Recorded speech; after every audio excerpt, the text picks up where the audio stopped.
Henry is in Hamilton, Ontario. Go ahead, Henry. Good afternoon, gentlemen. Please, may I have your evaluation of MSCI? Are things looking good for the index creators going forward? Thank you. This is the actual stock in the company. Right. So, Henry, people are gonna think you were a plant. We're one of our largest investment positions at the firm is MSCI. Oh, okay. We're big believers in the index creators. I think we've got one. I think that's not the right chart. Stock. Yeah. Let's put up MSCI, the actual company itself. Yeah. So look, I am a big believer in active investment management, especially in a world where correlations, sector to sector and stock to stock, have been falling sharply now for 2 years. However, the world of ETFs is a juggernaut. And, in some ways, if you can't beat them, join them. MSCI is using their intellectual property to help create indices, in many cases custom indices for clients who are ETF providers.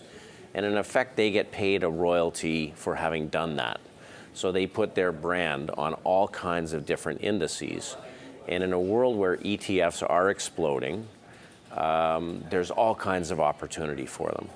So the index creators and providers are doing exceedingly well, and that's likely to continue.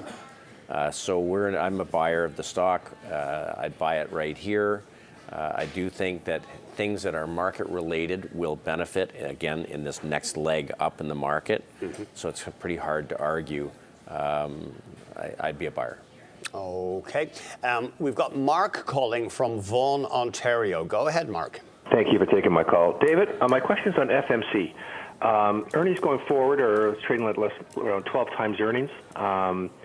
Technically, I know they've increased the cost of their chemicals. They're spinning off their lithium business. And 3, when I look at a chart, technically from May, June, July, it's hit support and it's bounced, and the Kaiken money flow has gone positive. Yeah. I just want to know if you follow it and your opinion on it. Thank you. Thanks a lot. Okay, so Mark, I'll come at it from our standpoint. The first thing I do beyond, do we like the U.S. stock market or not, is which groups are we focusing in. The quilt of the market would tell us that reflationary assets are benefiting in this environment. And of course, basic materials would fit into that group. Chemicals as a group did consolidate really since January, early February, but have not broken down as a group. We happen to own Eastman Chemicals for these reasons. FMC looks just fine. It's consolidated. It looks like it's starting to lift. And I think what's really important, in the last 2.5 weeks, after financials and industrials lagging over the last few months in this bounce, they have really turned higher. So I track various universes, the percent of securities in each group that have positive weekly price momentum. And price momentum in some basic materials, chemicals in particular, in transports, in industrials, in aerospace, have all turned higher. That tells me we are about to get another lift in economically sensitive securities, and the chemicals fit in this group. So fundamentally and technically, I think FMC is fine. I prefer Eastman Chemicals, but they both will fit the bill. They're both in the right group. Larry's calling from Toronto. Larry, you're on the air. Hi, good afternoon, gentlemen. Thank you for taking my call. David, I am a fan of your macro analysis and use of historical evidence. On Micron Technology, there's a few moving parts. The semiconductor cycle and the present trade war between China and the United States. Could you please give me your views of this company? Thank you. Sure. Thanks. Sure. Well, so semiconductors are another group where the momentum indicators are flipping up. Yes, they consolidated a little after January.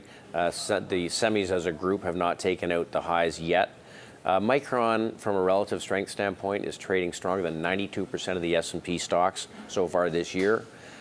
It actually turned a little higher before the semiconductor group, so I'd tell you it's acting better than the group. If I were to pick one group that is leadership in this market and likely to continue to be, it's technology. And within technology, semis are the most economically sensitive. So as the economically sensitive names have been turning up, this group is as well. So I like Micron. They've got a really broad cross-section of customers. The fundamental data has been good. Earnings growth has been great. Revenue growth has been great. And because this industry has been consolidated down, there's a small number of players who control market share. So I really think that it's a name that will benefit in this next lift higher, and it's pretty dominant in this group. Glenn is calling from Calgary. There's a look at Micron over the past year. Glenn, go ahead, please. Hi, David. FedEx, buy, sell, or hold. Thank you. So this stock has been colored by the group. The transports really pulled back after January. If you were to look at the IYT index, you can see that it pulled back from a high of about 206 to a low of about 176. And is sitting now at 193. So IYT, sorry, IYT is the ETF is the ETF that holds transports. Now there's rails in there, there's truckers, there's logistics, and so on, and there's aerospace. But the group has been making higher lows and just broke back above the 150-day moving average. If you look at FedEx, clearly they had some disappointments in the month of June. UPS also sold off. I think that a lot of that had to do with concerns around trade, and they appear to have found a bottom and are moving higher. So I would prefer to look at something like XPO, which is a logistics company that sells their technology to all kinds of different transport companies. It's using artificial intelligence. The transports group looks good. I own IYT in our macro fund because I do think it participates here.